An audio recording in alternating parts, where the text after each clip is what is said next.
All right, thanks, guys. Welcome back. We are once again coming off a 4-1 day on my Patreon website. It's going to put us at 19-4 in our last 23 extra daily picks on that site as well. We do daily premium sports picks beginning at just $1.99 through the end of the month.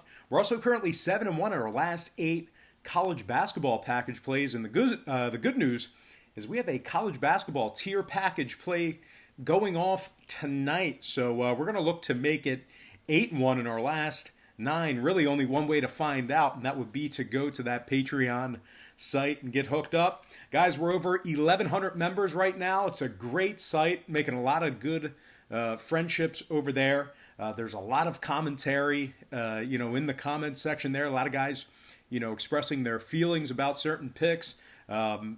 Certain guys, fading the picks that we're doing, others tailing it.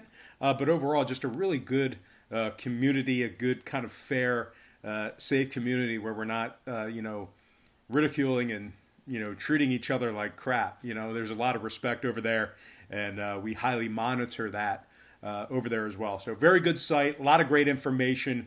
You are certainly welcome if you're not signed up. We'll definitely greet you there and welcome you to the page. So if you're new over there, let us know in the comments section below, and we will certainly greet you on Patreon. But anyway, over 1,100 members on that site. Link for that website is in the description section below. It is an outstanding community.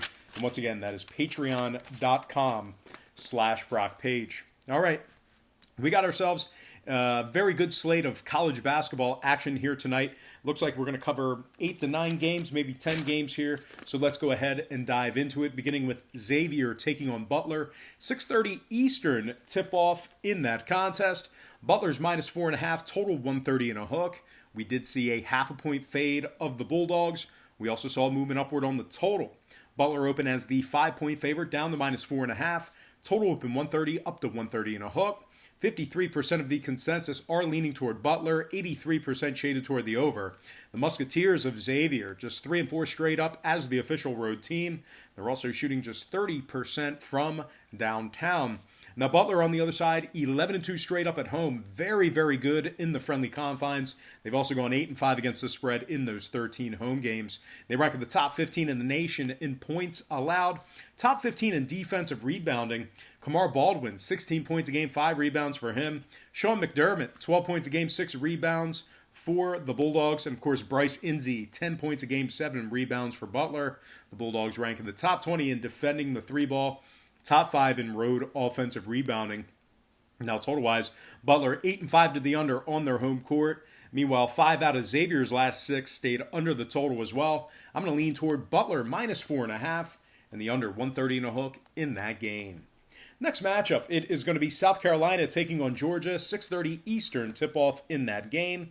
The Bulldogs of Georgia are minus 2.5, total 151. We saw a half a point fade of Georgia and movement downward on the total.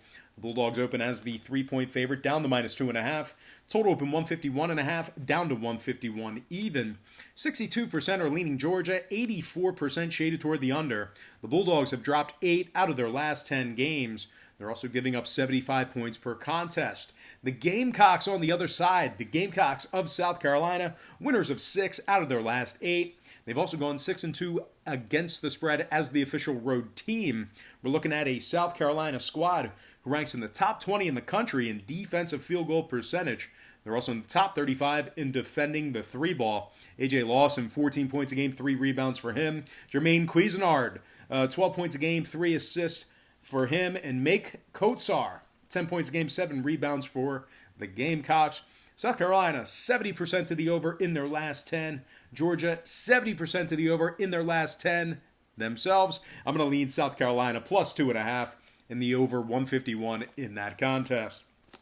Next game, Big East, Creighton, Seton Hall, 6:30 Eastern tip-off. The Pirates of Seton Hall, they are minus 6, total at 146. We saw a half a point fade of Seton Hall and movement upward on the total there. Seton Hall opened 6.5 down to minus 6. Total open 145 and a hook, up to 146 even. 59% are leaning Seton Hall, 54% on the over. The Creighton Blue Jays, 6-2 straight up in their last 8. They also successfully covered the point spread in 6 out of those 8 games. They ranked the top 40 in scoring, top 25 in offensive three-point percentage. Tyshawn Alexander, 16 points a game, 6 rebounds. Marcus Zagorowski, 16 points a game, 4 boards, 5 assists. And Mitch Ballack, 13 points a game, 5 rebounds for this Creighton team. Now, Seton Hall on the other side, they've been outstanding. They've been very, very tough this year, but they failed to cover the point spread in 4 out of their last 6. And, they're at the point right now in the season, they're getting a little bit more notoriety. They're starting to get everyone's best game right now. They really are. They're starting to get everyone's best game, best effort, best game plan, highest emotion. I mean, we're looking at a Seton Hall team who's shooting just 31% from downtown on their home court. So really not a huge three-point threat notoriously on their home court. Maybe it'll change tonight. Who knows? But we are looking at a Seton Hall team who's 3-1 to the under in their last 4 and 8-3 to the under at home. I think Seton Hall should win this game, but I don't think they're going to blow them out. I think Creighton should keep it close. So with that said, I'm going to take Creighton against the spread. I'm going to lean Creighton Blue Jays +6 and the under 146 in that game.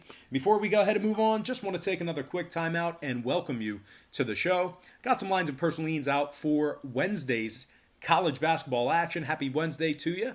Happy hump day to you. The weekend's almost here. We are halfway there. Now, guys, before we go ahead and dive into some more free lines and personal leans right here on YouTube, I just want to quickly remind you once again to check me out on my website at patreon.com/BrockPage, where we do daily premium sports picks on that website, beginning at just $1.99 per month.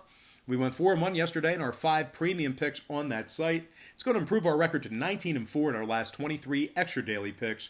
We're also 7-1 in our last 8 college basketball package plays as well. And the good news is that we have a college basketball package play going off tonight. So if you want to see if we're going to make it 8-1 in our last 9, only one way to find out. Let's go ahead and check me out on patreon.com/BrockPage, where we have over 1,100 members on that website. All right, guys, let's go ahead and dive into some more free lines and personal leans right here on YouTube. All starts Eastern Standard Time. And on deck, we've got Canisius taking on Niagara. No, we're going to skip that one. We got Rutgers taking on Ohio State, 7 o'clock Eastern tip-off in that matchup there.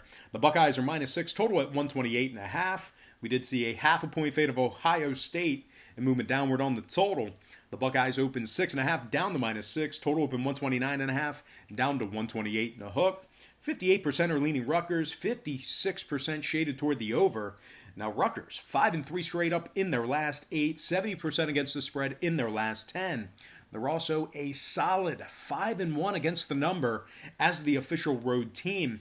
Now they rank in the top 10 in the country in offensive rebounding. They also rank in the top 20 in points allowed. Very, very good defensively are the Scarlet Knights. Now, Ohio State on the other side, winners of just 4 out of their last 10. I really don't know what's going on with those guys this year, but when it comes to the total, we're looking at a Buckeye team who's 70% to the under in their last 10. Meanwhile, Rutgers, no real surprise here, 60% to the under in their last 10 themselves. I think Rutgers should keep it close, might end up stealing this one. Give me Rutgers +6 and the under 128.5 in that contest. Next game, Alabama taking on Auburn, 7 o'clock Eastern tip-off. The Tigers of Auburn are -6.5 at home, total at 156 and a hook. We saw a half a point fade of Auburn and movement upward on the total. As a matter of fact, we saw a 2-point move upward on the total. But anyway, Auburn opened as the 7-point favorite, down to -6.5. Total open 154 and a hook, up to 156 and a half. 69% are leaning Auburn, 64% shaded toward the over. We're looking at an Alabama squad who they're 60% against the spread in their last 10. Pretty good there. They're also 9-3 against the number away from home. Very good against the spread when traveling. Now, this Alabama squad, they rank in the top 3 in scoring in the nation. They're also in the top 20 in offensive rebounding on average per game. Meanwhile, the Tigers on the other side, the Tigers of Auburn, they've successfully covered the point spread in just 3 out of their last 8. And they're just 6-7 against the spread at home. I think Bama should keep it close here. We should potentially see a lot of points in this one. I'm going to lean Alabama +6.5 and the over 156 and a hook in that game. All right, next matchup. It is going to be, believe it or not on our board. I don't know what Xfinity's doing. I use their sports app as I film in front of a TV, which is ridiculous. But the sports app, they update it like every day. So some days the screen is black, other days it's gray. And just the formatting, the teams are side by side. And other days they're stacked, they're on top of each other. So don't really know what's going on with Xfinity. The formatting's whack, and they don't have Kansas, West Virginia on the board today. But anyway, my next game I'm going to cover, not on our big screen, but it is Kansas taking on West Virginia, 7 o'clock Eastern tip-off in that game.